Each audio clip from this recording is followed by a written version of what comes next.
बाजे झांझ बाजे बाजे रे मंजीरा, गुरु बाबा के शरण माँ के मिट जाते सब पीरा। मांदर बाजे झांझ बाजे बाजे रे मंजीरा,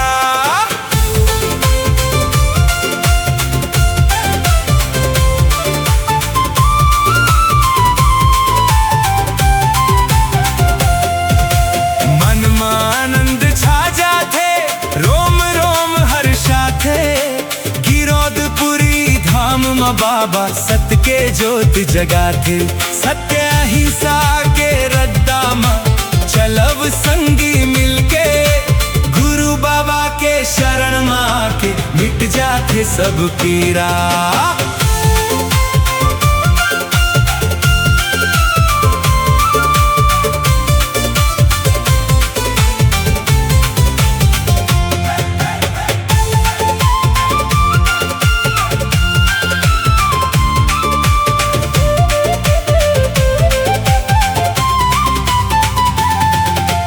मांदर बाजे झांझ बाजे बाजे रे मंजीरा,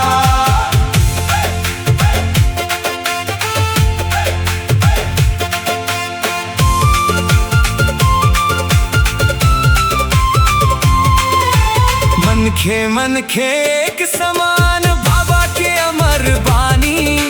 भेद भावला छोड़व संगी मानवता पहचानी, झूम झूम नाचव संगी गूंजे जय जयकारा।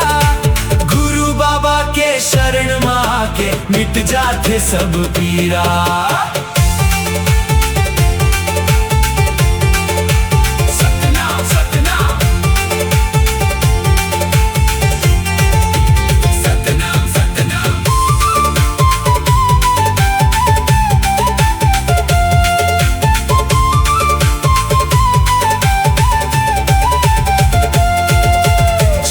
पहाड़ में बाबा हर कठिन तपस्या कीन्हे, सतनाम के अमृत बाती जग में उजियारा दीन्हे। अमृत कुंड के पावन पानी श्रद्धा मन बढ़ाते, गुरु बाबा के शरण माँ के मिट जाते सब पीरा।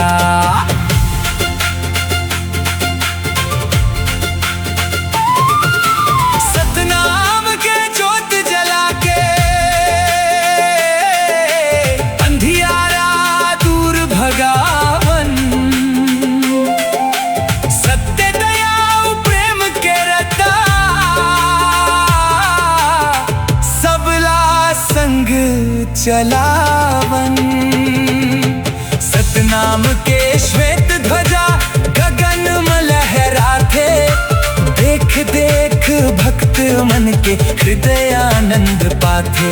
पंखी नाचव मंगल गावव गूंजे जय जयकारा, गुरु बाबा के शरण माँ के मिट जाते सब पीरा।